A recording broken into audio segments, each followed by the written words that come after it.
और फिर आगे हम मूव करते हैं, 2 मिनट 5 मिनट पूर्व कल का रिवाइजन करके फिर हम आगे मूव करना स्टार्ट करेंगे। सो यहाँ पे आई थिंक दिख रहा होगा आपको, है ना? ठीक है, तो हमारे पास, ओके कोई आएगा तो ठीक है। तो हमारे पास जैसे मैंने आपको बताया, कॉन्स्टिट्यूशनल डेवलपमेंट के अंडर हमें पूरे के पूरे रेगुलेटिंग एक्ट्स पढ़ने हैं।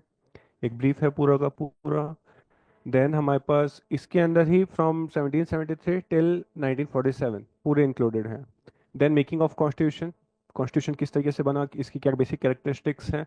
और प्रियम्बल, प्रियम्बल ये पूरा का पूरा आपका खांचा है जो कि एनसीईआरटी में आपको बेसिकली मिल जाएगा from 6th class till 12th class. एक भी फैक्ट ऐसा नहीं होगा जो छूट जाए, क्योंकि A to Z हमने इसमें ऐड किया है। Got it?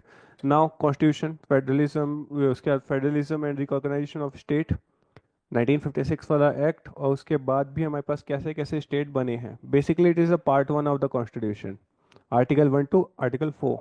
Then citizenship, it's again a part 2 of the Indian Constitution, Article 5 to Article 11, meaning of citizenship. और कौन कौन से डेट हमारे पास मेजर इंपॉर्टेंट हैं वो हमें यहाँ देखना है। Then again part 4, that is the, sorry, part 3, again that is the fundamental rights. बहुत मेजर है, मैक्सिमम क्वेश्चंस यहीं से पुट होने वाले हैं आपके, चाहे वो प्रीलिम्स में हो चाहे वो आपके पास मेंस में हो। Got it? Now DPSP, again both fundamental rights plus DPSP, it's somewhat like the wheels of the same chariot. एक ही रथ के आगे वाले पहिए मानो चाहे पिछले वाले पहिए मानो, उसके बिना रथ नहीं चल सकता। Supreme court verdicts, okay. So basically ये दोनों बहुत ज़्यादा इंपॉर्टेंट हैं। Then fundamental duties was not there in the original constitution, but it was included after the Swansea committee recommendations, okay। so ये भी हमारे पास बेसिक है, इंपॉर्टेंट है। पूरी 11 की 11 आपको पढ़नी है, रटनी है। जो मेजर आपको डिफरेंस बनेगा कि कुछ राइट्स ऐसे हैं, कुछ लॉज ऐसे हैं जो फंडामेंटल राइट्स में भी हैं, डीपीएस में भी, डीपीएसपी में भी हैं, और अपना फंडामेंटल ड्यूटीज में भी हैं। तो यहाँ कॉन्फ्लिक्ट आपको देखने के लिए मिलेगा। जब प्रीलिम्स की अगर हम बात करते हैं तो कुछ मेजर चीज़ें इस तरीके से फोकस की जाती हैं कि बच्चा कंफ्यूज हो जाए कि है कहाँ पर। ठीक है, तो वहाँ पर हम इन डेप्थ एनालिसिस करके देखेंगे। देन मैं आपको लगभग लगभग सब बता चुका हूँ कि कल हमें क्या पढ़ना है। लाइक एग्जीक्यूटिव्स में हमारे पास आर्टिकल 52 से ही स्टार्ट हो जाते हैं यूनियन एग्जीक्यूटिव्स, और ये टिल हमारे पास 151 तक हमारे पास मूव करते हैं। तो इसके अंदर president, vice president, prime minister, deputy prime minister, council of minister, attorney general, and last में हमारे पास, ओके, कैग आता है। लेकिन यहाँ पर हमारे पास सेंट्रल एडमिनिस्ट्रेशन है कि किस तरीके से वर्क करता है। Now union legislature, it's somewhat like parliament, wholesome parliament, जिसमें सारे पार्लियामेंट के सेशंस, पार्लियामेंट की प्रोसीडिंग्स, पार्लियामेंट के अंदर जितने भी हमारे पास वर्ड्स यूज होते हैं वो सब हम यहाँ पर देखने वाले हैं। अच्छा, पार्लियामेंट के अंदर ही हम कहीं ना कहीं बजट को भी देखने की कोशिश करेंगे पॉलिटी सेंस से। याद रखिएगा, बजट को हम 3 सेंस से पढ़ सकते हैं, एक हिस्टोरिकल सेंस, एक पॉलिटिकल सेंस, एक इकोनॉमिकल सेंस, ओके। सो इकोनॉमी में हमारे पास देखेंगे फैक्ट एंड फिगर्स, पॉलिटी में हम देखेंगे कि किस हिसाब से हमारा कॉन्स्टिट्यूशन बनता है और किस हिसाब से वो पास होता है, व्हाट द प्रोसेसेस। तो हम यहाँ पर सिर्फ प्रोसेस देखने वाले हैं। हिस्टोरिकल पॉइंट ऑफ व्यू से क्या होता है कि कौन से बजट में क्या हुआ था। तो ये 3 पर्सपेक्टिव हैं, तीनों के लिए आप अलग अलग पेपर्स बनाइए और बजट को एक ही बारे में कंप्लीट करने की कोशिश कीजिए। ठीक है, मेरे को यहाँ पॉलिटिकल पढ़ाना है। मैं ये इसलिए नहीं बता रहा हूँ क्योंकि हिस्टोरिकल बहुत मेजर होता है कि किस बजट में क्या था, बहुत मेजर पार्ट होता है। और यहाँ पर प्रोसेस होता है, तो it's a 6 steps process. Simple है, बहुत इजी तरीके से आपको समझ में आ जाएगा। जैसे हमने अभी ऊपर यूनियन एग्जीक्यूटिव्स देखा है, सेम वे में हमारे पास स्टेट एग्जीक्यूटिव्स चलते हैं। पावर्स समहाउ सेम ही रहती हैं, बस थोड़ी सी कम होती हैं as compare to union executives. Governor की पावर इंक्रीज कर जाती है as compare to president whenever it is in a purview of the state. लेकिन अगर हम बात करते हैं कंट्री की, तो सिर्फ टेरिटोरियल जुरिडिक्शन हमारे पास प्रेसिडेंट का ज्यादा होता है as compare to governors, okay. बस है भी है, पार्डिंग पावर में भी है, पार्डिंग पावर में भी हमारे पास प्रेसिडेंट के पास ज्यादा पावर्स होती हैं। Then state legislature same as the union legislature. Judiciary is a bit important topic, and सबसे इंपॉर्टेंट है इसमें हमारे पास सुप्रीम कोर्ट। सुप्रीम कोर्ट का फॉर्मेशन, सुप्रीम कोर्ट कैसे स्टेब्लिश हुआ, कब कौन सा जज था, फर्स्ट जज केस, सेकंड जज केस, थर्ड जज केस, इवन अभी जो एनजेएसी 4th जज केस। ये हमारे पास पूरा पूरा का पूरा कंपोजिशन पढ़ना है। देन हाई कोर्ट्स, ये हम कल डिस्कस कर चुके हैं लगभग। अच्छा, subordinates courts are again bit important. हम पब्लिक सर्विस कमीशन की जब हम बात करते हैं तो आपने देखा होगा वहां पर गवर्नर के आर्टिकल्स ज़्यादा पूछे जाते हैं एज कम्पेयर टू प्रेसिडेंट। वहां पर हमारे पास state judiciary somewhat like subordinate और अ हाई कोर्ट ज़्यादा पूछा जाता है as compare to supreme court. तो इसके ऊपर हमारा फोकस थोड़ा ज़्यादा रहेगा। हम इसको इस तरीके से कंप्लीट करेंगे, union executives like union judiciary like judiciary supreme court. Supreme court को हमें पूरा इन डेप्थ एनालिसिस करके पढ़ना है। फिर हाई कोर्ट को हम उसको कंपेयर करते हुए पढ़ेंगे। कंपैरिजन से चीजें आसान हो जाती हैं। किसी एक बड़ी हस्ती को देखो और उसके गुण निकाल के किसी और पर्सन को रिजेंबल करो, तो उस पर्सन को याद करना इजी हो जाता है। सिमिलरली हम यही अप्रोच यहाँ पर अपनाने वाले हैं। Now again federalism and centre state relation, इसमें हमें तीनों चारों कमीशंस पढ़ने हैं, चाहे वो राजमन्ना कमीशन से स्टार्ट होकर पुची कमीशन तक पहुंचता है। तो हमें सारे की सारी कमीशंस यहाँ पर देखने हैं। सेंटर स्टेट रिलेशंस में भी बहुत इंपॉर्टेंट होते हैं आर्टिकल 263 262। ये बेसिक आर्टिकल्स हमें इन डेप्थ पढ़ने हैं। ओके, तो इस अगेन इसमें टाइम लगेगा। पॉलिटी में polity will take near about 30 to 35 lectures. A bit important topic और बहुत बहुत बड़ा है।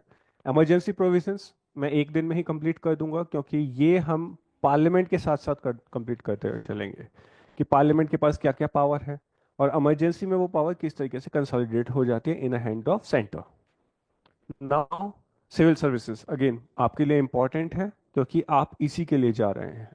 तो आपके पास पता होना चाहिए, चाहे वो कॉर्नवालिस कोड हो जो कि 1793 में आए थे, चाहे वो हमारे पास मेरिट सिस्टम हो जो कि 1833 में इंक्लूड हुआ था, या फिर ओपन सिस्टम हो जो 1853 में पहली बार ऑन ग्राउंड अप्लाई हुआ था। उसके बाद इंपीरियल सिविल सर्विसेज का इतिहास plus Indian administrative service like civil services in India, उसका इतिहास।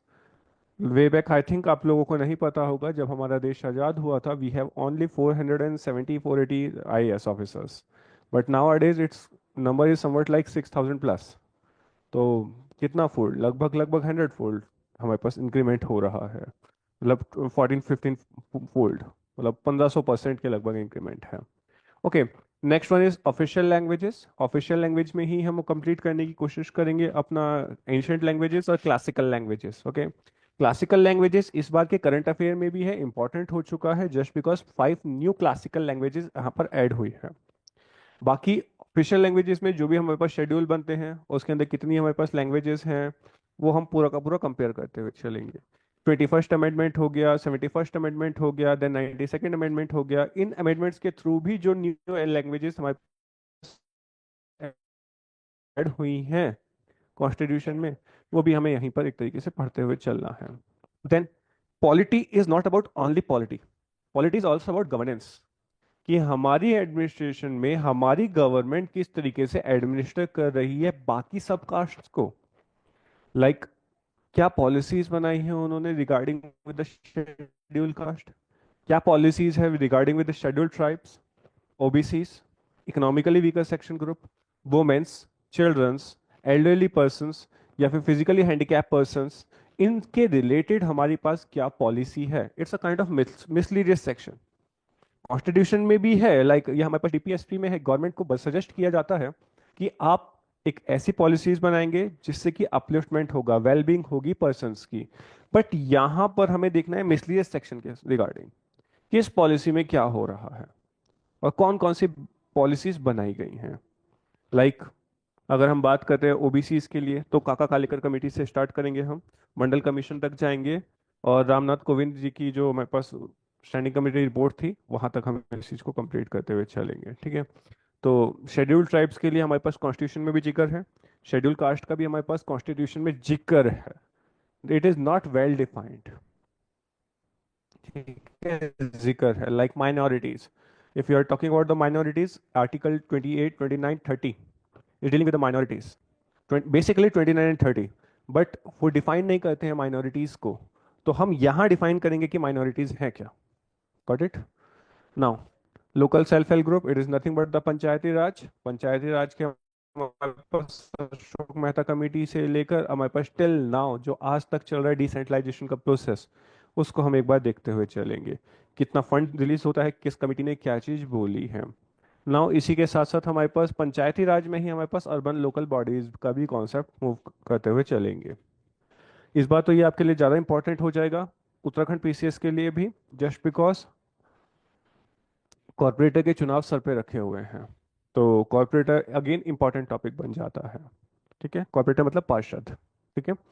Now again elections and party system in India कहाँ से उदय हुआ, कब पार्टियां बननी स्टार्ट हुई। क्या आपको पता है कि एक पार्टी का खुद का एक कॉन्स्टिट्यूशन होता है। We are deal with that particular things. Okay. Now special provisions for the some state, again it's nothing but the article 371। 371 के क्लॉज ए से लेकर जी तक हमारे पास जितने भी क्लॉजेस हैं हम यहाँ पर डिस्कस करने वाले हैं। Okay, it is somewhat like last topic. ये मैं नहीं पढ़ाऊंगा क्योंकि इंडियन फॉरेन पॉलिसी मेरी ऑलरेडी क्लासेस चल रही हैं। अगर आपका लेक्चर का एक्सेस है तो आप वहाँ पर जाके देख सकते हैं। पॉलिटिकल थ्योरीज भी मैं नहीं पढ़ाऊंगा क्योंकि ये आपको क्लास 11th की बुक में मिल जाता है। इट्स अ पार्ट ऑफ आयर। ठीक है, political theories, political thoughts, ideologies हम बता देंगे आपको कि कौन सी आइडियोलॉजी में क्या इंक्लूड होता है। It is not for you last one. Okay. So यहाँ पर आपके पास लास्ट टॉपिक निकल कर आता है constitutional and non constitutional bodies. इसके पहले की अगर हम बात करते हैं, अच्छा ये मैं ऑलरेडी आपको कल भी बताया था, ये लास्ट टॉपिक ही रहता है। कॉन्स्टिट्यूशनल अमेंडमेंट्स जो है मैं आपको कोशिश करूंगा कि सुप्रीम कोर्ट में ही पढ़ा दिए जाए, सुप्रीम कोर्ट सॉरी पार्लियामेंट में ही पढ़ा दिए जाए। ठीक है। और कुछ मेजर लैंडमार्क जजेस के स्टेटमेंट्स, वर्डिक्ट्स, वो आपको सुप्रीम कोर्ट में पढ़ा दिए जाए। Got it. तो आई थिंक अब आपको पूरा डिस्कस पूरा क्लियर हो चुका है कि सिलेबस है क्या। ठीक है। और कल आपको ये क्लियर हो गया था, एक ब्रीफ इंट्रोडक्शन में आपको दे चुका हूं कि पॉलिटी क्या है। पॉलिटी में मैंने आपको एंशियंट थिंकर्स के बारे में बता दिया है। Somewhat like first one is the Socrates, Plato, Aristotle, इनके बारे में मैंने आपको बताया। Then father of the politics Aristotle के बारे में भी बताया। उनके जो हमारे पास शिष्य थे या फिर उनके स्टूडेंट थे, that is the Alexander the great, उनके बारे में भी हमने थोड़ी बहुत ही चर्चा करी। देन उसके बाद हम इंडियन सब कॉन्टिनेंट पे मूव किया। इंडियन सब कॉन्टिनेंट पे समुद्र विष्णुगुप्त और also known as Chanakya, Chanakya के बारे में हमने बात करी। धनानंद वाली स्टोरी हमने रिपीट करी। देन हमने इनकी किताब के ऊपर बात करी। किताब इनकी bit important, most important, that is the अर्थशास्त्र। एक बार क्वेश्चन बना है पब्लिक सर्विस कमीशन में कि अर्थशास्त्र से आप समझते क्या है। Arthashastra is a book related with. ठीक है। अब अर्थशास्त्र नाम से लगता है कि it's a economical book, but नहीं, it's a political book. Okay, तो चारों ऑप्शन थे वहां पर, related with the livelihood, related with the political ideologies और पॉलिटिकल स्टेट थ्योरीज, मतलब बहुत कॉम्प्लिकेटेड ऑप्शंस दिए हुए थे। तो आपको पता होना चाहिए it's a state craft book written by the Arthashastra, sorry written by the Chanakya. Got it. अच्छा, उसके बाद हमने चाणक्य के बारे में अर्थशास्त्र पढ़ी। अर्थशास्त्र के 15 हमने बुक्स देखी, जिसमें पहली 6 को मैंने इंटरनल सिक्योरिटी के साथ और अगली 6 को हमने एक्सटर्नल सिक्योरिटी के साथ, प्लस बचती हुई 3 को हमने मिसलीनियस के साथ छोड़ा। चैप्टर्स की बात करते हैं तो 180 चैप्टर्स हैं इसके अंदर, ये भी हम बातों को डील करते हुए चल चुके थे। ठीक है। और इसके बाद हमने कहीं ना कहीं फिर हमने ब्रिटिशर्स का एडवेंट देखा। ब्रिटिशर्स के एडवेंट में हमने वास्को डिगामा देखा। वास्को डिगामा किस शिप से आए थे? गैब्रियल, अगेन इंपॉर्टेंट क्योंकि 2-3 बार पूछ लिया गया है ये। ठीक है। तो वास्को डिगामा के बाद हमने कैप्टन विलियम हॉकिंस देखे। और उसके बाद हमारे पास, मैंने आपको दस्तक का फरमान बताया, फारूक शिया ने किस तरीके से दे दिया था। और उसके बाद हमने कुछ फैक्ट्रीज देखी जो इस्टेब्लिश हो गई थी in the Britishers time period. ये इतना हम कंप्लीट कर चुके हैं। उसके बाद हमने ड्यूअल गवर्नमेंट देखी, battle of Plassey, battle of Buxar, और बक्सर के बाद हमारे पास दीवानी के rights of the Bengal, Bihar and Orissa. इसके बाद हमने ड्यूअल गवर्नमेंट, रॉबर्ट क्लाइव का टाइम पीरियड देखा। रॉबर्ट क्लाइव के टाइम पीरियड के बाद हमने वॉरेन हॉस्टिंग को गवर्नर ऑफ बंगाल बनते हुए देखा, और वॉरेन हॉस्टिंग ही हमारे पास गवर्नर जनरल ऑफ बंगाल बन गया।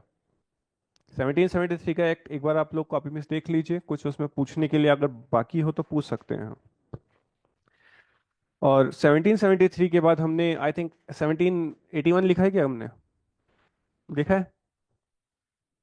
ओके, उस पे ब्रैकेट में लिख लीजिए act of settlement also, it is also known as act of settlement.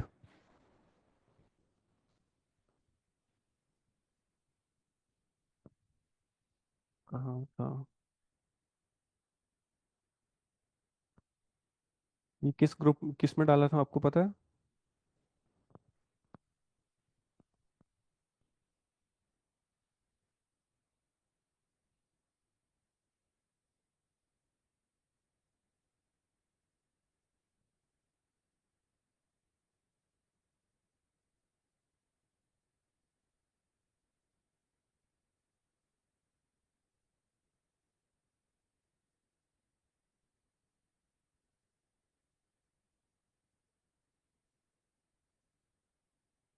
किसी के पास नंबर है उनका?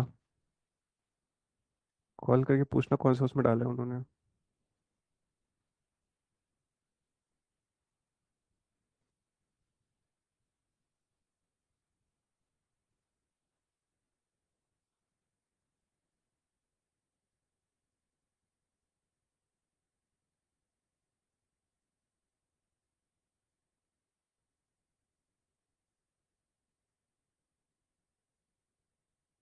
भैया आपने किस फोल्डर में डाला है मेरा वो?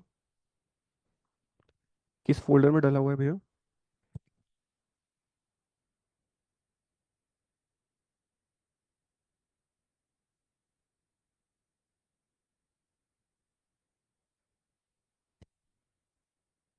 ठीक है, तो पता नहीं चलता है ना, बहुत सारे फोल्डर्स बने हुए हैं इसमें।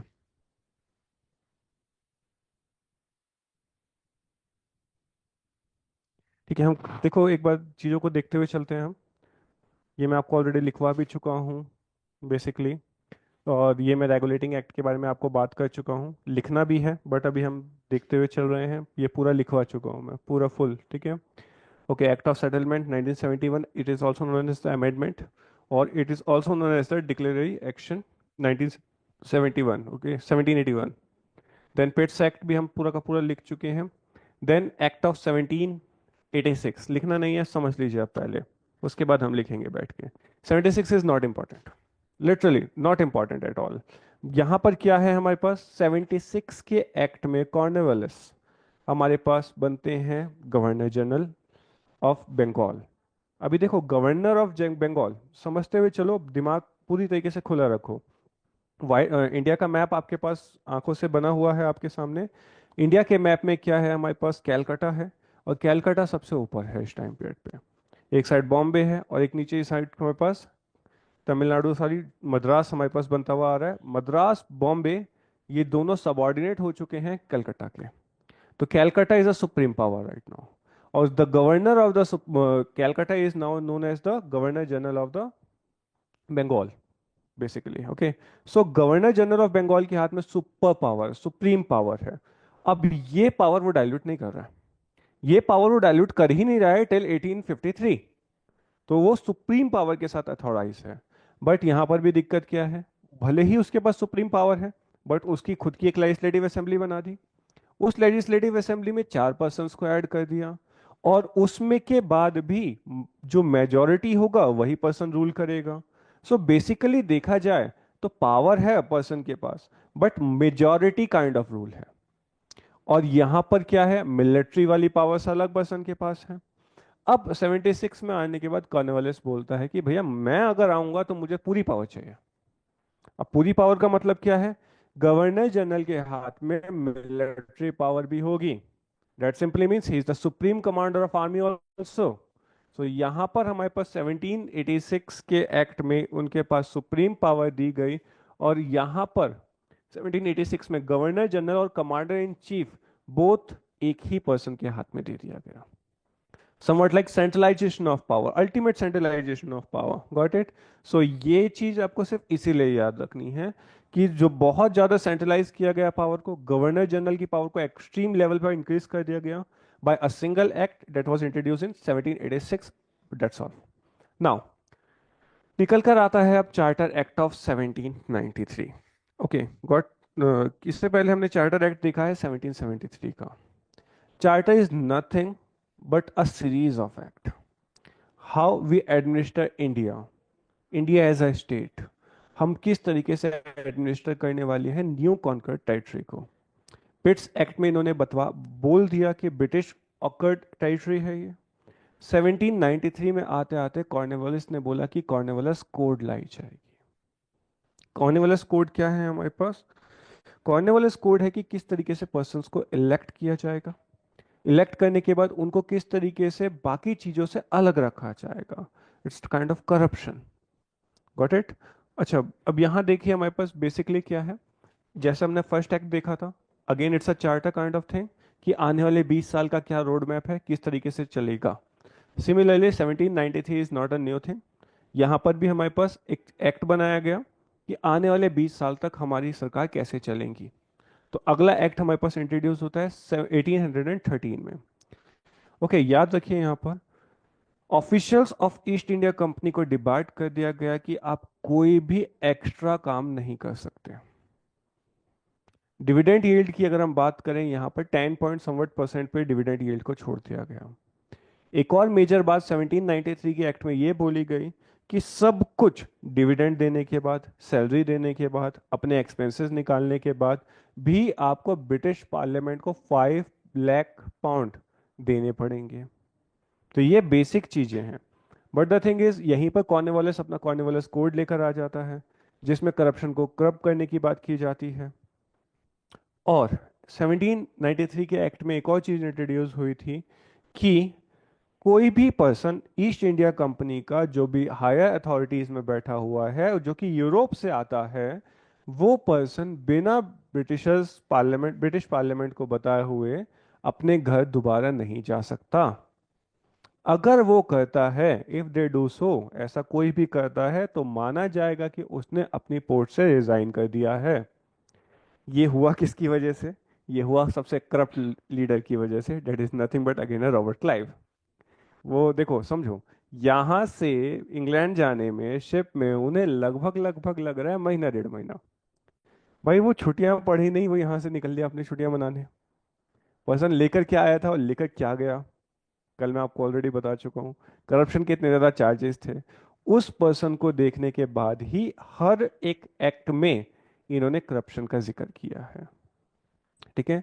तो ये बेसिकली 3-4 चीजें आपको पता होनी चाहिए जो मैंने आपको बताया।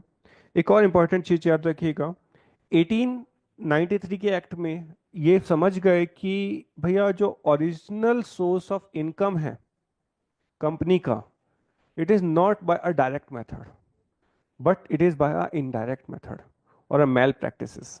जैसे कोई भी राजा अपन, देखो हमारे यहाँ पहले से चलता हुआ आ रहा है, मेडिवल टाइम पीरियड पे क्या था कि राजा अगर लगान नहीं दे पा रहा है या पैसा नहीं दे पा रहा है अपने सबऑर्डिनेट्स को, सेनापतियों को, तो क्या बोलता था, यहाँ के जहांगीर रख लीजिए। Jahangir is what? It's a Deewani rights for a particular territory. तो ब्रिटिशर्स भी यही कहते थे कि भैया अगर अपने लोअर पर्सन्स को बोलते थे कि तुम अपना खुद का व्यापार भी यहाँ आकर कर सकते हो। कंपनी को ये बात समझ में आई 1793 के ही एक्ट में। एक साइड बोलते हैं कि भैया आप डिबार्ट कर दीजिए, कोई भी पर्सन किसी और चीजों में एंगेज नहीं होगा।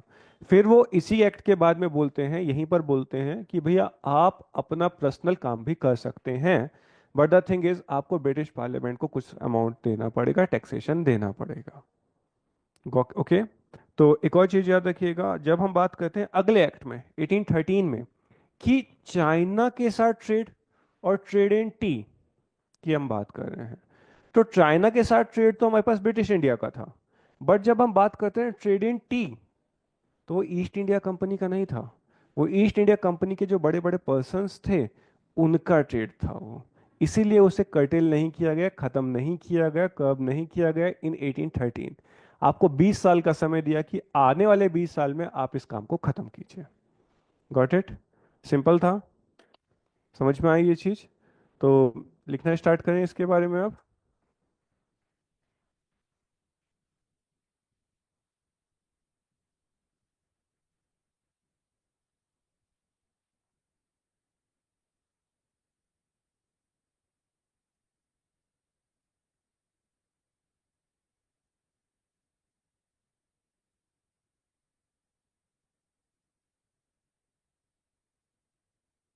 देखिएगा,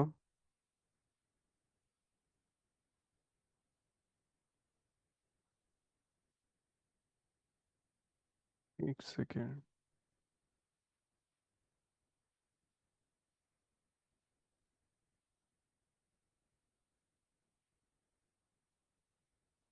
लिखिए, the company charter act was renewed for next 20 years. The company's charter act was renewed for next 20 years, allowing allowing continued possession for allowing continued possession for all territories all territories acquired by Britishers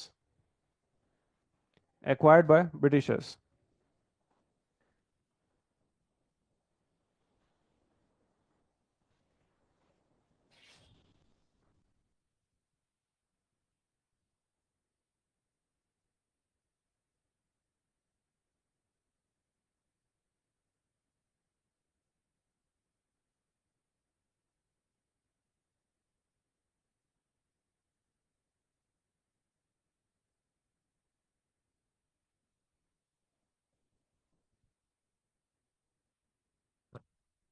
This charter state that this charter state that all the political and administrative function of the company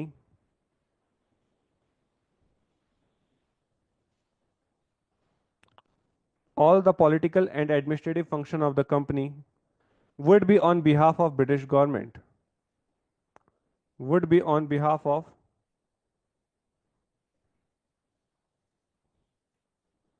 British government and thus give rest of the position and thus gave rest to the position of British government over Indian territories over Indian territories. Clear? East India Company, next point. East India Company would obligated to pay East India Company would obligated to pay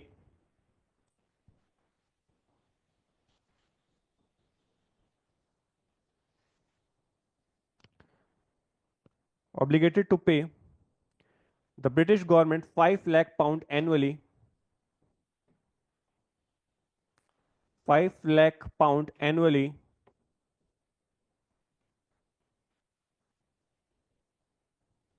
after paying essential expenses after paying essential expenses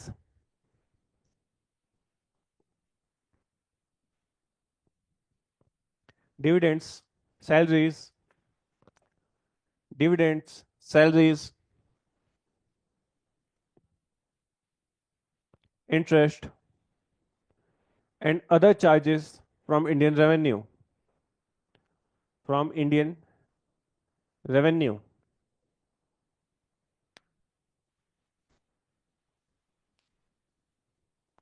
good हो गया। एक और चीज याद रखिएगा, अभी तक क्या था, फ्रॉम 1773 टिल 1970 1793 अभी तक कोड ऑफ डायरेक्टर्स के हाथ में कमांड है। ऑल दो उस चीज को रिड्यूस करने के लिए हमारे पास पेट्स एक्ट लेकर आया और बोर्ड ऑफ काउंसिल बिठाया गया, लेकिन still court of directors are more powerful और एंजॉयज द मेजोरिटी। लाइक इन्हीं के डिसीजन के हिसाब से अपॉइंट होता था कि कौन हमारे पास गवर्नर बनेगा। Governor of Bengal known as the governor general of Bengal, governor of Madras, governor of Bombay, मतलब हाईली सुपरफिशियल इंपॉर्टेंट जो थिंग्स हैं, जो अपॉइंटमेंट्स हैं, they are done by the court of directors. But यहाँ के बाद क्योंकि 1784 में ब्रिटिश पार्लियामेंट ने हल्के हल्के पोजेशन करना स्टार्ट किया ईस्ट इंडिया कंपनी के ऊपर, तो अब जो बहुत सुपीरियर पोस्ट हैं they need asset of the royal, मतलब उनको अब क्वीन का एसेट चाहिए ही चाहिए होगा। बट कीप इन माइंड कि कोड ऑफ डायरेक्टर्स के भी बच्चे मेजर हमारे यहाँ इंडियन के सिविल सर्वेंट्स होते थे।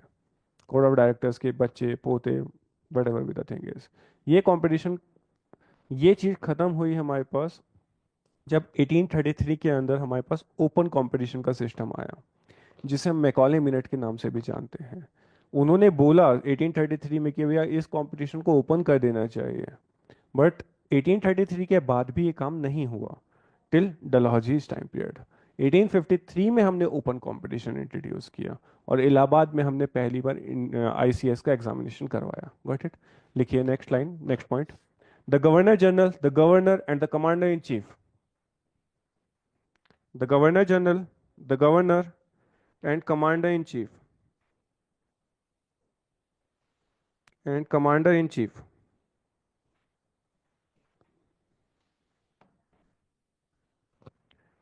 now needed royal approval, now needed royal approval to be appointed, to be appointed। Next लिखिएगा। Individuals and the company's personnel are permitted, individuals and company's persons were permitted to trade,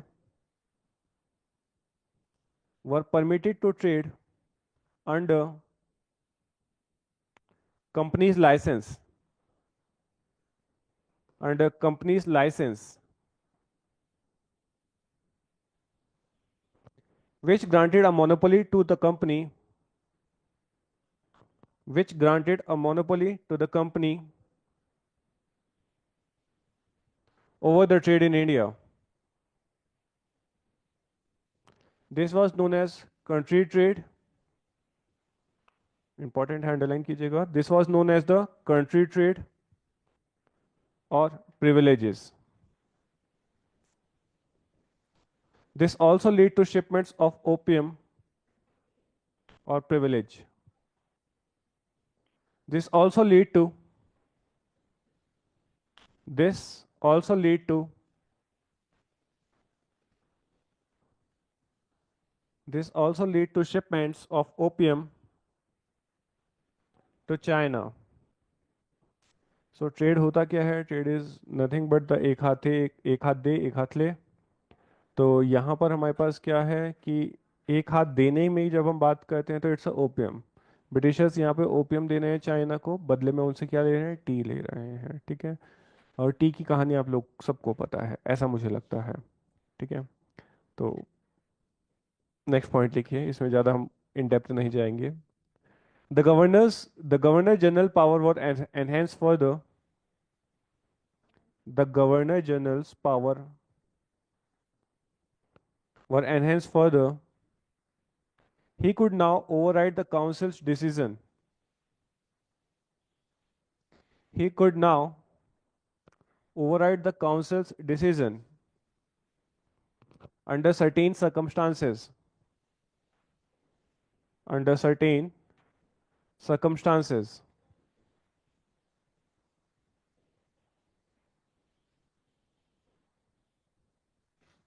Next line लिखिए। If the Governor General is absent from Bengal, if the Governor General is absent from Bengal, he could anytime appoint, he could anytime appoint Vice President among the civilian member of the council। Again the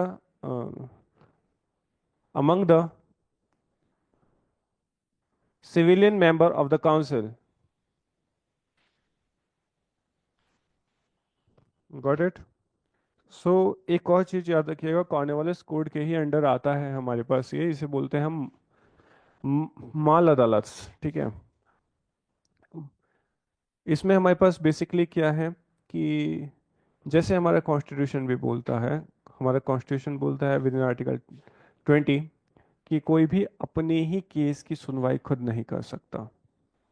इसी reason के तहत supreme court के कई सारे जजेस को आपने देखा होगा कि अगर उनके स्टेट का मैटर होता है तो बैक स्टेप कर लेते हैं, या फिर उनके खिलाफ कोई मैटर होता है तब भी वो बैक स्टेप कर लेते हैं।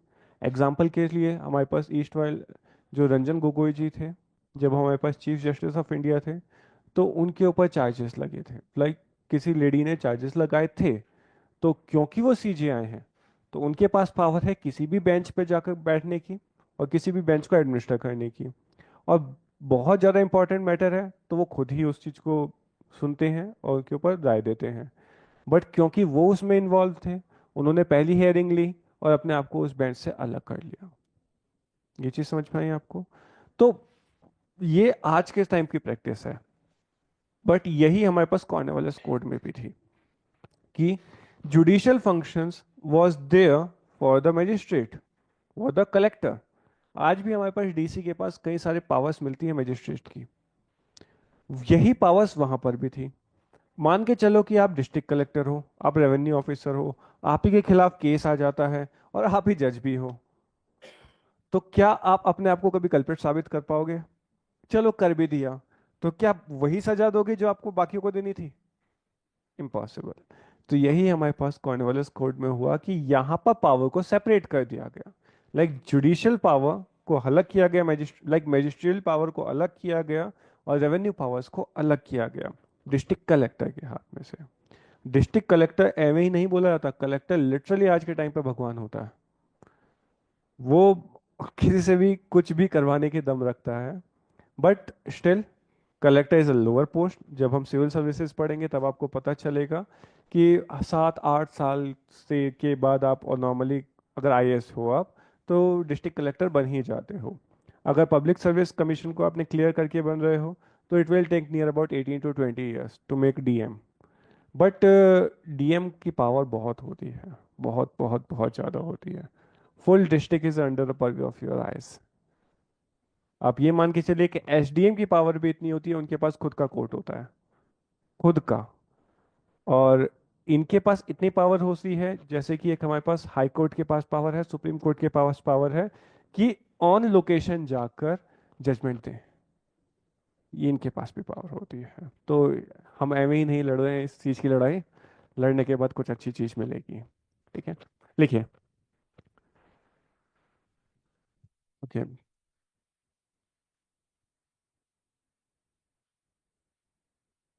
The revenue administration was now separated from the revenue administration was now separated from the judicial functions, the judicial functions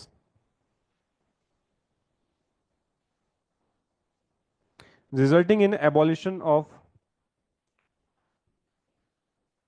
resulting in abolition of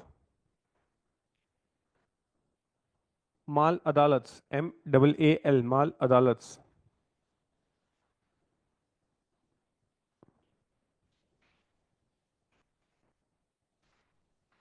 or the revenue courts, mal adalats or a revenue courts। Done. देखिए,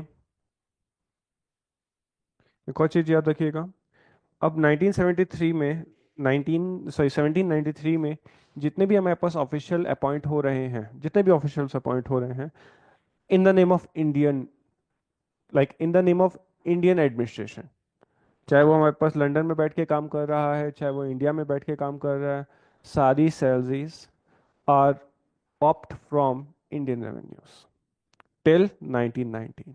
got it? इस point को add कीजिए और mark this important. Member of the home government were suppose to paid out member of the home government were suppose to paid out of Indian revenue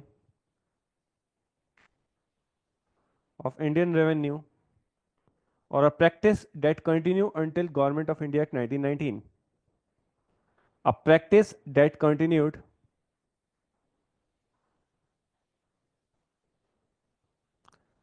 until 1919।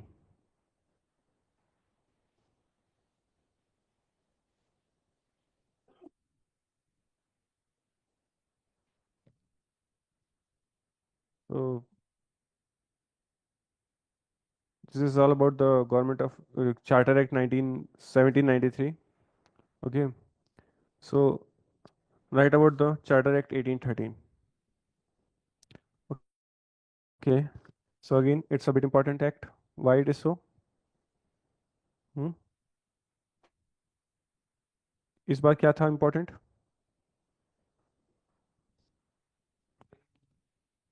Trade monopoly, और मैं 2-3 बार आपको बता चुका हूँ। अच्छा, governor will become as a governor general, और इसमें बन जाता है, इसमें बन जाता है क्या? इसमें बनता है, इसमें बनता है? नहीं, वही तो मैं बोल रहा हूँ, इसमें बनता है, अगले में बनता है। 33। 33। 13 में नहीं बनता है। ओके। तो द थिंग इज 1813 में और क्या इंपॉर्टेंट था? एजुकेशन रिलेटेड पढ़ते हैं आप लोग थोड़ा बहुत? हम्म। एजुकेशन, एजुकेशन, पढ़ाई लिखाई करते हैं ना? 1 लाख रुपए का सम यहीं से तो निकलना स्टार्ट हुआ था। पैसा देंगे, जनता अच्छा पढ़ेगी। क्या क्या बोला था उन्होंने?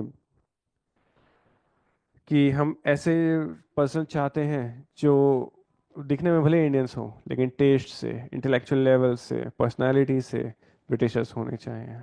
मैं कॉले, यही तो बोला था उन्होंने। तो इस काम के लिए क्या करना पड़ेगा? इनको पढ़ाना पड़ेगा। पढ़ा के इन्हें एक इस तरीके की एजुकेशन देनी पड़ेगी जो हमें नीड है। तो यहीं पर क्या हुआ था, पहली बार 1 लाख रुपए का सम दिया गया था एजुकेशन से रिलेटेड। ओके। और क्या हुआ था? ओके, थोड़ा सा और इम्पोर्टेंट जाते हैं हम। क्रिश्चियन मिशनरीज पढ़ाने के नाम पर जो इंडिया में आए थे, और पॉपुलेशन को, इंडियन पॉपुलेशन को कहीं ना कहीं उन्होंने चेंज किया इनकी मोनोपोली को।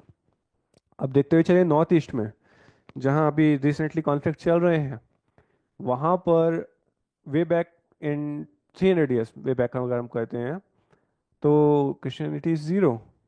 बट अगर आज के टाइम पे हम पॉपुलेशन का सिनेरियो देखते हैं, it's 96-97% is the Christians. How it is so? वो इतना अंदर तक डेप्थ में चले गए, मिशनरीज, क्रिश्चियन मिशनरीज, अपने रिलीजन को प्रोपोगेट करने के लिए, और उन्होंने प्रोपोगेट कर भी दिया। 1813 के बाद ही वेरियस पॉलिसीज ऐसी बनती हैं जिसमें क्रिश्चियंस को अपलिफ्ट किया जाता है। लाइक, आपकी पैटर्नल प्रॉपर्टी से आपको नहीं निकाला जाएगा if you are a Christian. ऐसे ऐसे राइट्स हमारे पास बनाए जाते हैं क्रिश्चियन से रिलेटेड, ठीक है। तो बेसिकली ये हमारे पास 1813 में आता है चार्टर एक्ट में, ठीक है। और क्या था इंपॉर्टेंट चीज़ें ट्रेड के रिलेटेड? ट्रेड में क्या है? Trade with China and trade in T. ये दो चीज़ों को छोड़कर बाकी सब ट्रेड खत्म कर दिया गया। एडमिनिस्ट्रेशन और पॉलिटिकल साइंस में कंपनी को ज़्यादा पावर मिला। 1 लाख रुपए का सम दिया गया एजुकेशन को बढ़ावा देने के लिए। क्रिश्चियन मिशनरीज यहाँ पर इंक्लूड होते हैं। और जो अब नेक्स्ट चार्टर है वो हमारे पास 20 साल बाद आएगा। आई थिंक यही चीज़ें हमारे पास यहाँ लिखी होंगी। देखो, allowed for the continuation of the monopoly of the trade with China, and territorial position for another for the 20 years. और ब्रिटिश क्राउन के अंडर हमारे पास आ चुका है 1813 में। इट्स अ लिटिल बिट, बहुत शॉर्ट में है, क्रिप्स में है। चलो बड़ा करके लिखते हैं इसे।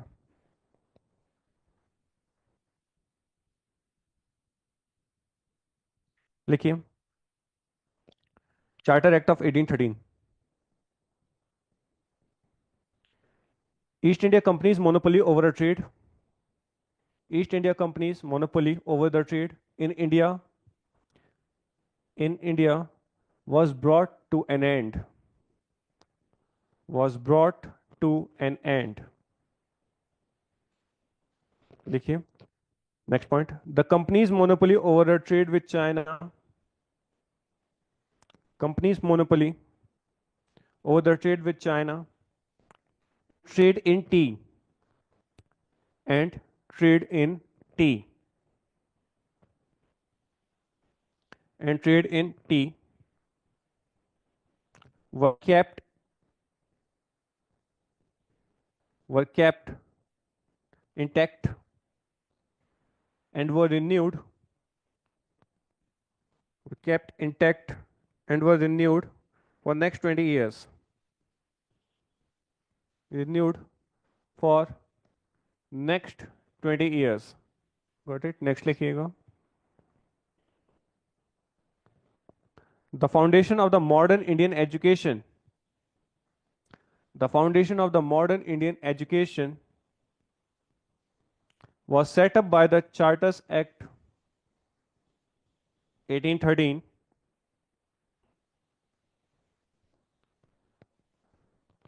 was set up by the Charter Act 1813. 1 lakh rupee was set aside. 1 lakh rupee was set aside for the education system. For the education system. देखो, जो भी टीचर आपको मॉडर्न इंडिया पढ़ाएगा वो आपको इसके पीछे का रीजन बहुत बेटर तरीके से समझाएगा, ठीक है। समझाने को मैं समझा दूं, लेकिन अभी टाइम हमारा निकल जाएगा इस चीज में, और मॉडर्न इंडिया में ये आपको पढ़ना ही है। तो वहां पर आपको बेटर तरीके से समझाया जाएगा कि इन 1 लाख रुपयों के लिए भी डिबेट हुई थी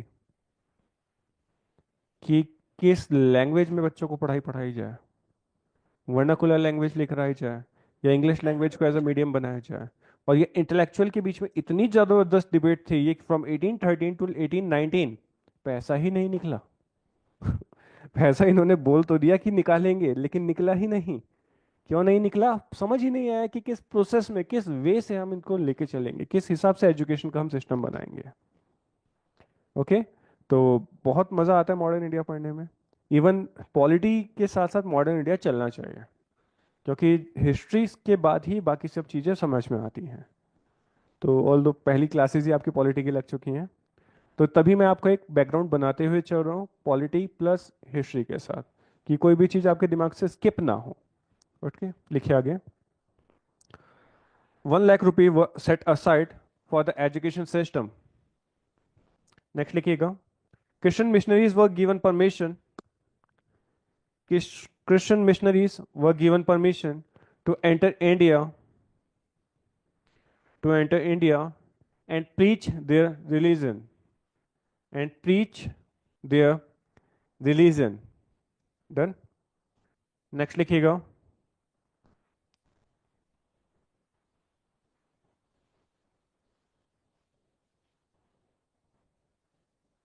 ओके, लिखना नहीं, बस आप समझ लीजिए इसे, जैसे मर्जी स्टार पॉइंट बना के अपने हिसाब से लिखिएगा। सुनो, अभी तक मैं आपको क्या बताता हुआ आ रहा हूँ, फ्रॉम 1773 टिल 1813, कि भैया कंसोलिडेशन ऑफ पावर हो रहा है, सिर्फ पावर ही गवर्नर जनरल को दी जा रही है। हमने 1773 में पढ़ा कि governor general is supreme, but कहीं ना कहीं उनके चार जो नामुंदे उन्होंने बिठाए हैं काउंसिल के अंदर, वो भी डिसाइड कर सकते हैं चीज़ों को। 1784 में पढ़ा कि भैया सुप्रीम कोर्ट की भी पावर्स को कर्टेल कर दिया गया, क्योंकि उन्हें रेवेन्यू चाहिए था, तो सुप्रीम कोर्ट को क्रिमिनल के हिसाब से डाला गया। बाकी सब चीज़ें उठाकर गवर्नर जनरल के हाथ में दे दी गई। बट द थिंग इज, इसके बाद की हम बात करते हैं 1786 में, तो governor general will become the ultimate power और सुप्रीम पावर, जहां पर वो आर्मी को भी कमांड कर रहा है, रेवेन्यू सिस्टम को भी वही लीड कर रहा है। इसके बाद यहां तक आते आते 1773 में ही governor general of Bengal with the higher superior power, जिसके सबऑर्डिनेट हमारे पास कहीं ना कहीं कलकत्ता, कहीं ना कहीं हमारे पास बॉम्बे एंड मद्रास आ रहा है। मतलब मद्रास और बॉम्बे को भी एडमिनिस्टर करने का काम गवर्नर जनरल कर रहा है। बट 1813 में कहीं ना कहीं ये गवर्नर जनरल के हाथ से पावर निकलती हुई दिखाई देती है, कहीं ना कहीं। क्योंकि अब जितने भी हमारे पास पर्टिकुलर बिल्स हैं with regard to the Madras और with regard to the Bombay, ये हमारे पास अलग से ब्रिटिश पार्लियामेंट में पब्लिश होते हैं, ओपन होते हैं, और वहां से पास होकर आते हैं। तो गवर्नर जनरल के हाथ में पावर इंक्रीज कर रही है, लेकिन कुछ पावर्स उनसे कर्टेल कर ली गई है। The regulation passed by Madras, Calcutta and Bombay council.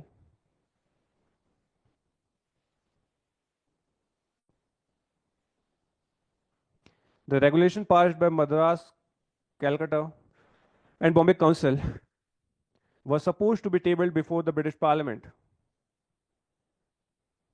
Was supposed to be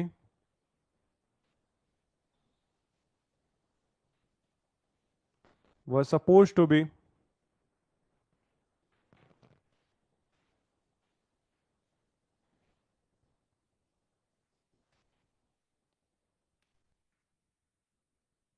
clarify मैंने आपको, was supposed to be tabled before the British Parliament.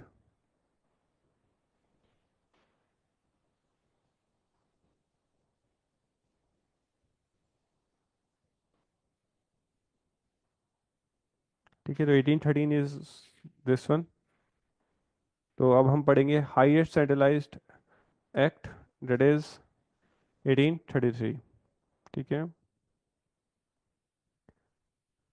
देखो, इसके लिए ना, देखो मैं आपको शॉर्टकट बताता हूँ, आगे आप कैसे करेंगे इसको याद। क्योंकि आप ही नहीं, लगभग लगभग किसी बच्चे को ये याद नहीं होता है। ठीक है, किसी को याद नहीं होता है। इतनी ज़्यादा हवा बनाने की जरूरत नहीं है इसमें कि भैया याद ही नहीं हो रहा है। तो इसके लिए मैं आपको बिल्कुल शॉर्टकट बताता हूँ। एक बड़ा सा पेपर लीजिएगा, इट्स समवट लाइक A3, 12-18 का पेपर जो होता है, 12-18 इंच का जो होता है, काफ़ी होता है वो बड़ा सा। उसमें एक काम कीजिएगा, आप इस तरीके से बनाइएगा। ठीक है। ठीक है, ये हमारे पास ईयर हो गया, और अब्लिक एक्ट हो गया। ये हो गया हमारे पास सेंट्रलाइज टेंडेंसी।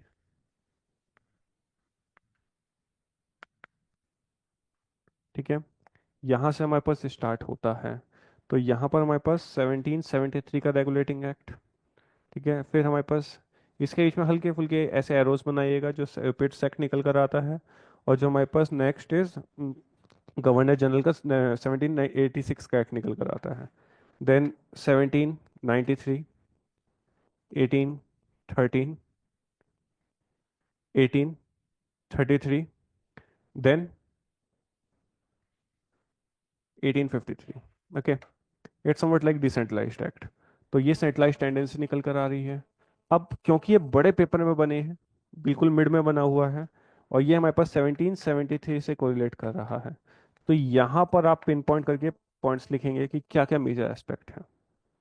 एक ही बार बनेगा और कॉपी के आगे चिपक जाएगा, कभी दोबारा देखने की जरूरत नहीं है, बार बार दो दो तीन तीन पन्ने पर लटने की जरूरत नहीं है। एक ही बार आपको इस पे फोकस करना है, चीजें एक ही बारी में सारी रिवाइज हो जाएंगी। बनाना इसी तरीके से है, क्योंकि ये मेंस में लिखने के लिए भी काम आता है। अगर पूछ लिया कॉन्स्टिट्यूशनल फ्रेमवर्क, एक ही फोटो है, इंट्रोडक्शन है, खाली इंट्रोडक्शन में क्या है कि ब्रिटिश पार्लियामेंट ने बहुत अच्छी तरीके से हमें हेल्प किया फ्रॉम 1773 टिल 1947 कॉन्स्टिट्यूशनल फ्रेमवर्क में। और देन हमारी कॉन्स्टिट्यूंट असेंबली ने भी बहुत अच्छे से काम किया, उसके लिए भी एक अलग से टाइमलाइन बन जाएगा। 6 मिनट में पूरा कॉन्सेप्ट तैयार हो जाता है खांचे के साथ। आखिरी में क्या है कि कॉन्स्टिट्यूशनल मेकर्स ने तो किया ही किया, कॉन्स्टिट्यूशनल फॉरफादर्स ने किया ही किया। आज भी स्टिल हमारी government with the help of parliament और constitution itself with in article 368 plus 13 clause 4 के हेल्प से हम स्टिल इवॉल्व कर रहे हैं अपने कॉन्स्टिट्यूशन को। तो ये बहुत बढ़िया आंसर्स बनते हैं, समझ रहे हैं आप इस चीज को। तो पिक्चर बनाने की कोशिश कीजिए। पिक्चरल अगर आप दिखाएंगे सामने वाले को, ग्राफिकल रिप्रेजेंटेशन दिखाएंगे अगर आप सामने वाले को, तो मैनिपुलेट हो जाता है। बाकी को अगर लंबे लंबे पैराग्राफ लिखने की वजह से 10 में से 4 नंबर, 4.5 नंबर मिल रहे हैं, तो आपकी ये अलग टेंडेंसी को देखते हुए आपको 6, 6.5 नंबर मिल जाएंगे। और 2 नंबर बहुत मैटर करते हैं, बहुत बहुत बहुत ज्यादा। ठीक है।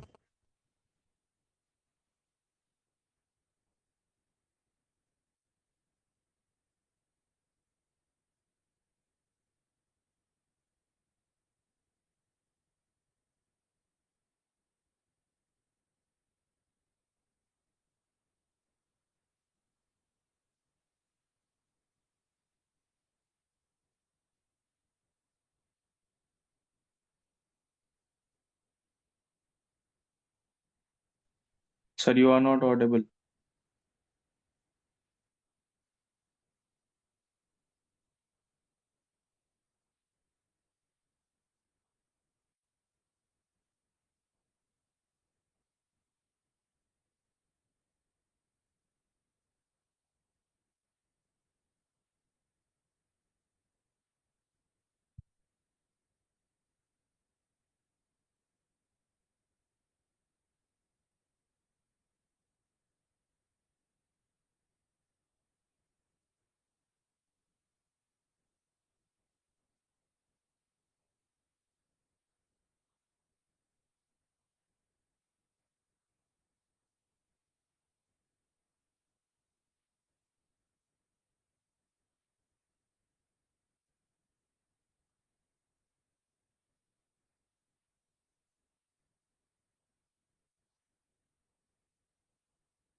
बहुत ज़्यादा टाइम लग चुका है, लिखना स्टार्ट करते हैं। Government of India act 1833। सिर्फ यही होगा आज क्योंकि टाइम हो चुका है। मैंने कोशिश करी थी कि शायद आज, अच्छा ये पीडीएफ आपको मिल जाएगा, आप एक इंफॉर्मल ग्रुप बना लीजिएगा और मुझे ऐड कर दीजिएगा, ठीक है। और आई थिंक मेरा नंबर होगा यहाँ पर। नहीं, नंबर नहीं डाले मैंने, अच्छी बात है। तो मैं आपको बता दूंगा, ठीक है। तो आप ऐड कर दीजिएगा, तो फिर मैं आपको उसमें अभी तक 3 जो पीडीएफ हुआ है आप लोगों का, वो तीनों ही मैं आपको उसमें फॉरवर्ड कर दूंगा। लिखिए आप लोग।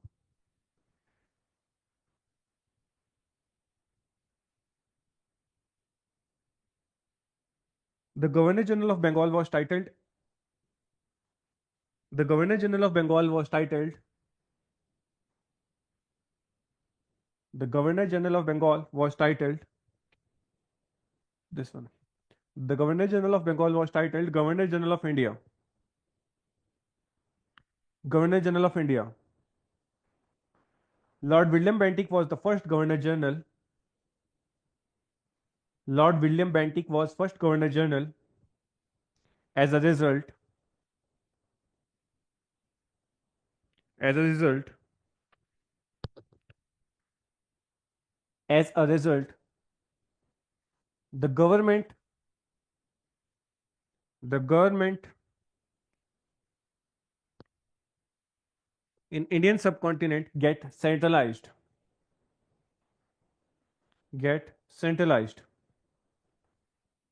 जब आप बोल रहे हो सेंट्रलाइज्ड, इसका मतलब है, नेक्स्ट लाइन में लिख लीजिए, the governor of Bengal, sorry, the governor of Bombay and Madras, the governor of Bombay and Madras lost their legislative power, lost their legislative power।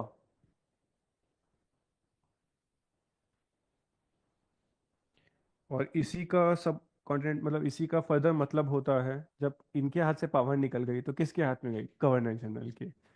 The governor general had legislative power all over British India. The governor general had legislative power all over British India.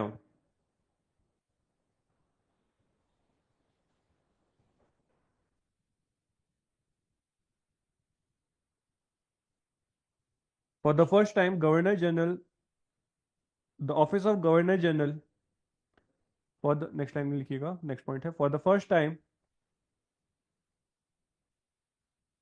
For the first time,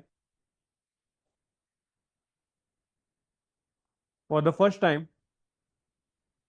the Governor General's office was renamed. The Governor General's office was renamed, RENAMED, renamed as as Government of India. Government of India. Most important point है ये. Government of India. And Governor General Council is renamed as Indian Council. And Governor General's Council was renamed as Indian Council.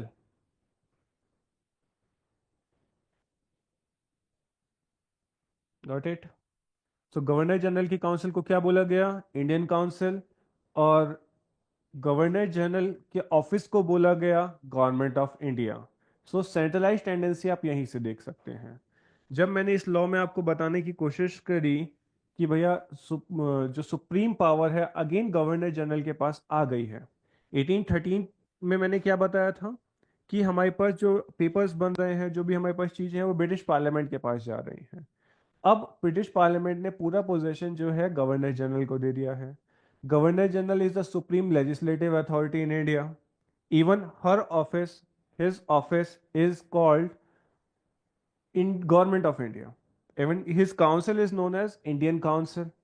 और ये भी नहीं, जो power थी legislature की regarding with the Calcutta, regarding with the Bombay and the Madras, वो उनसे ले ली गई और वो सिर्फ और सिर्फ गवर्नमेंट ऑफ इंडिया, या फिर आप बोल सकते हो गवर्नर जनरल के हाथ में थमा दी गई।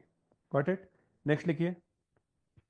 इसी के under Indian law commission was passed. Indian law commission was passed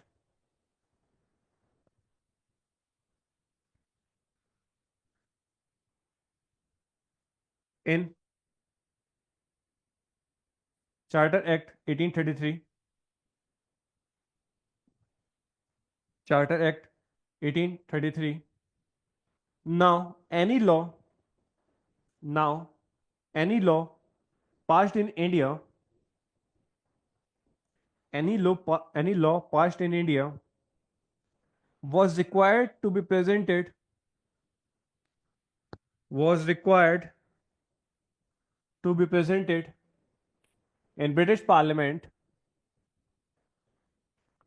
presented in British Parliament, and and referred as act, referred as act. So यहाँ के बाद चार्टर एक्ट की समाधियाँ खत्म होती हैं. ठीक है. अब मैं जब बोल रहा हूँ कि लॉ कमीशन स्टैब्लिश हो चुका है, तो लॉ कमीशन के बारे में भी पता होना चाहिए. मैकॉले के अंडर कमीशन, लॉ कमीशन का फर्स्ट मेंबर मैकॉले बने थे, और उन्हीं के अंडर हमारे पास लॉ कमीशन स्टैब्लिश हुआ था. एक पॉइंट लिख लीजिए. Indian law commission was establish, Indian law commission was establish, and the first law commission led by Macaulay, and the first law commission was led by Macaulay.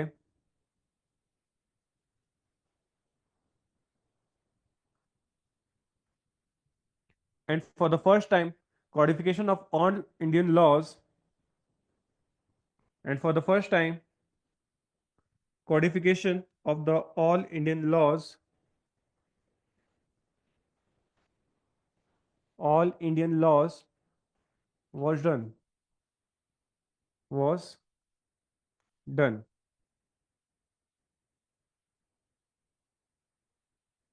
Done. इसमें एक और लिखिएगा इसी के अंदर. Abolition of slavery. The act was enacted to end slave trade. Again most important है, UPPCS में दो बार बैक टू बैक पूछा गया है. The act was intended to end slave trade in India at the time. At the time.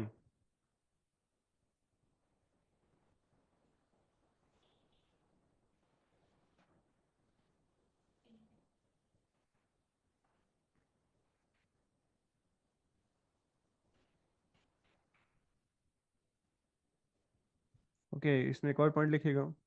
Government employees, government employees with in bracket Indian, Indians, Indians.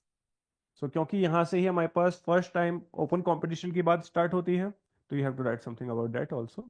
देखिए, this is the first step towards allowing, this is the first step towards allowing, this is the first step towards allowing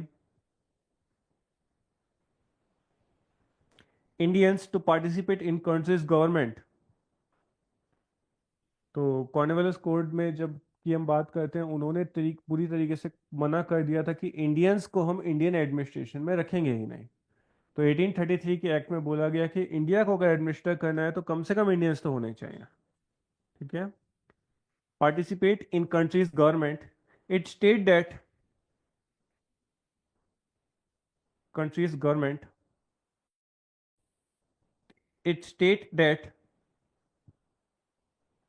merit should be considered to hire government,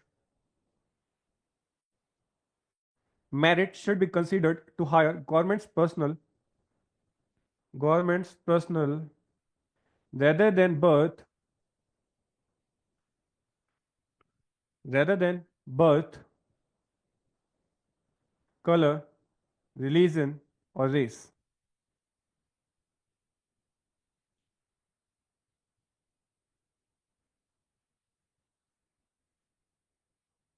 Done. So next act है 1853.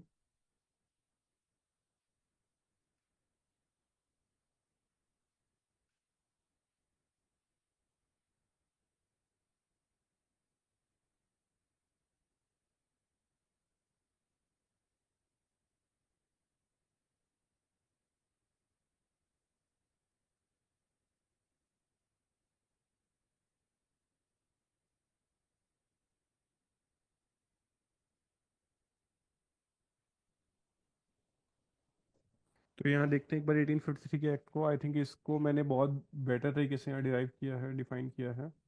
1853 ज़्यादा better तो नहीं है, but जो भी है काफ़ी है। ठीक है, अब देखिए यहाँ पर एक सेकेंड। तो हम बात कर रहे हैं 1853 के एक्ट की। 1853 से पहले आपको समझना पड़ेगा इंडिया की पॉलिटी क्या चल रही है। इंडिया की पॉलिटी में अभी तक सेंट्रलाइजेशन हो चुका है। अब तक लगभग लगभग डलहौजी आ चुके हैं। डेवलपमेंट का काम बहुत स्पीड से चल रहा है। अब पहली बार ये जो आपने हरिद्वार जाते समय आप कैनाल देखते हैं, it is build by Dalhousie's with in the time period of Dalhousie's. ठीक है, और सबसे पहली ट्रेन भी हमारे पास यहीं पे चलती है। अच्छा, दो तरीके की ट्रेन चलती है। पहली हमारे पास चलती है फ्लाइट ट्रेन, जिसमें हमारे पास से माल्ड होते हैं। और दूसरी चलती है हमारे पास जो मुंबई से थाने चलती है, वो पैसेंजर वाली ट्रेन जो होती है, जिसमें पर्सनस होते हैं। 1853 में जो ट्रेन चल रही है वो पैसेंजर्स को लेकर चल रही है। उससे पहले ऑलरेडी यहाँ पर चल चुकी है। ठीक है, तो ये चीज़ भी याद रखिएगा।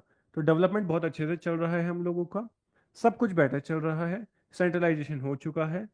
अभी भी गवर्नमेंट को क्या चाहिए? टेरिटरी चाहिए, जमीन चाहिए, जिससे वो एक्स्ट्रा रेवेन्यू कलेक्ट कर सके। तो इस काम के लिए उन्होंने डलहौजी को रखा है। डलहौजी अपनी फेमस पॉलिसी लेकर आते हैं, डॉक्ट्राइन्स ऑफ लैप, जिसमें वो हर राजा जिसका वंशज नहीं है उसकी उसकी टेरिटरी को हथियाना स्टार्ट कर देते हैं।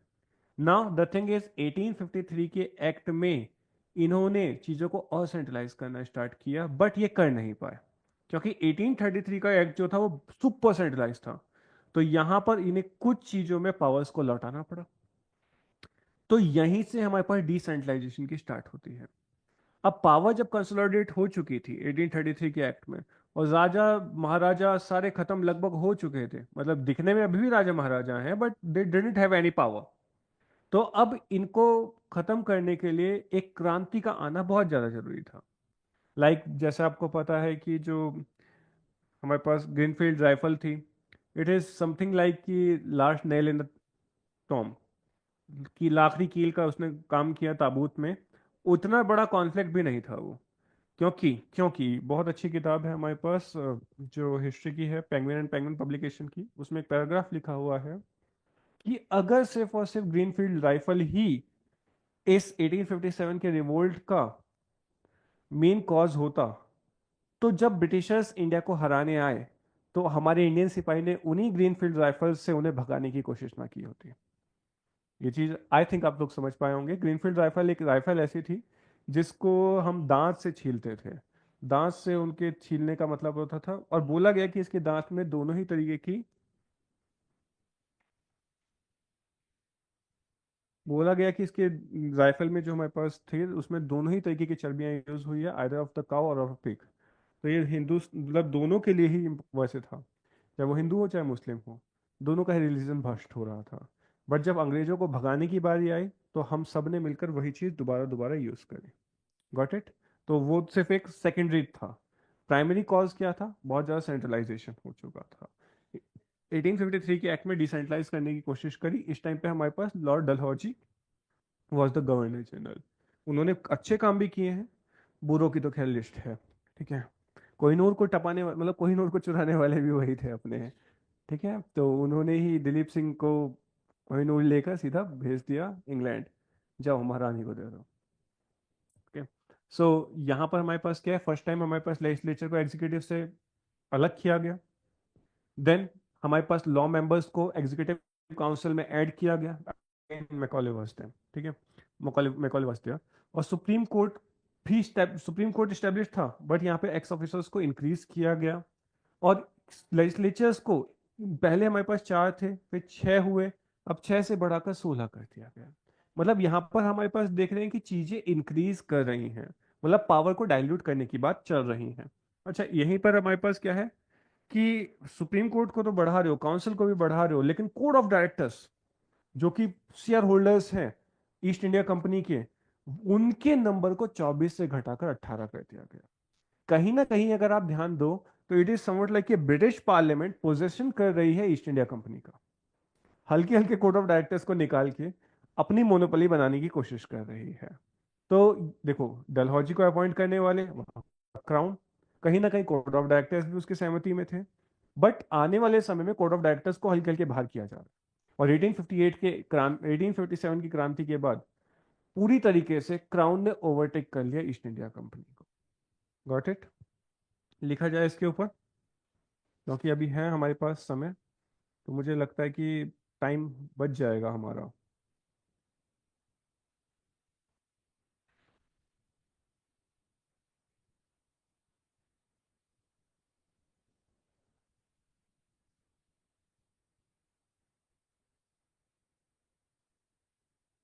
लिखिएगा। Charter act 1813, charter act 1813, the charter act 1813 formally the charter act 1813 formally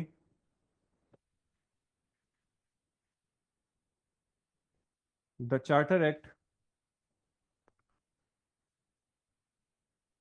1813 formally separate the legislative and executive functions of the Governor General Council, separates the legislative and executive functions of Governor General's Council. This separation was crucial step. This separation was crucial step towards the development of a major systematic and formal legislature, towards the development of systematic and formal legislative process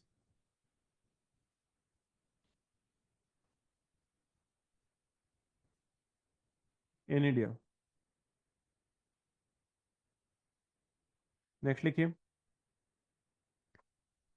Charter Act 1853 added Charter Act 1853 added six new council members,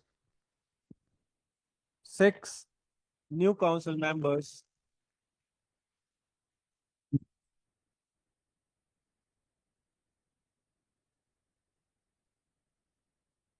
as Legislative Council, known as Central Legislative Council, known as Central Legislative Council. Second एक point लिखिएगा, the law member become a full member, the law member become a full member of Governor General's Council. The law member become a full member of Governor General's Executive Council. Next point लिखिएगा, this act introduced an open competition system.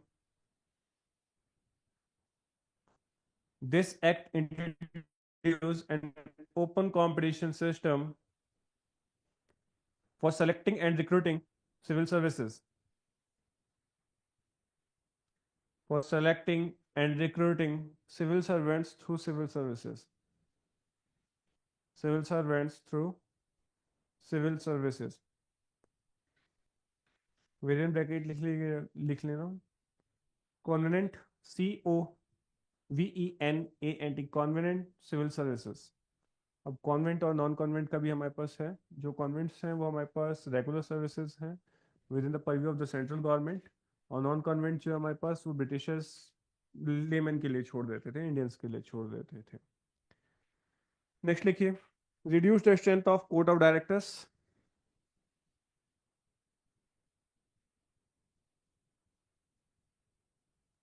Sir. Done. बोलिए sir. बोलिए बोलिए। Sir वो उत्तराखंड की class शुरू हो गई। एक मिनट बस, एक लास्ट पॉइंट लिख लो क्योंकि इसमें नहीं लिखा हुआ है।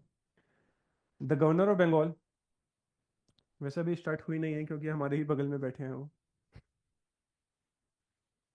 The governor of Bengal. So there was a separate governor of Bengal presidency.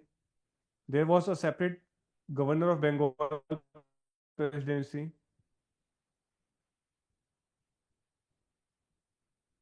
The distinguished governor of Bengal The distinguished Governor of Bengal from the Governor General from the Governor General who was in charge of Indian administration as whole. Who was in charge of Indian administration as whole. Done. So it's all about 1853 Act. कल हम करेंगे 1861 और लगभग कल देखते हैं हम कहाँ तक 1935 तक हम मूव कर जाएंगे. ओके, सो इम्पोर्टेंट है. Go for it. कल आपसे मुलाकात करते हैं.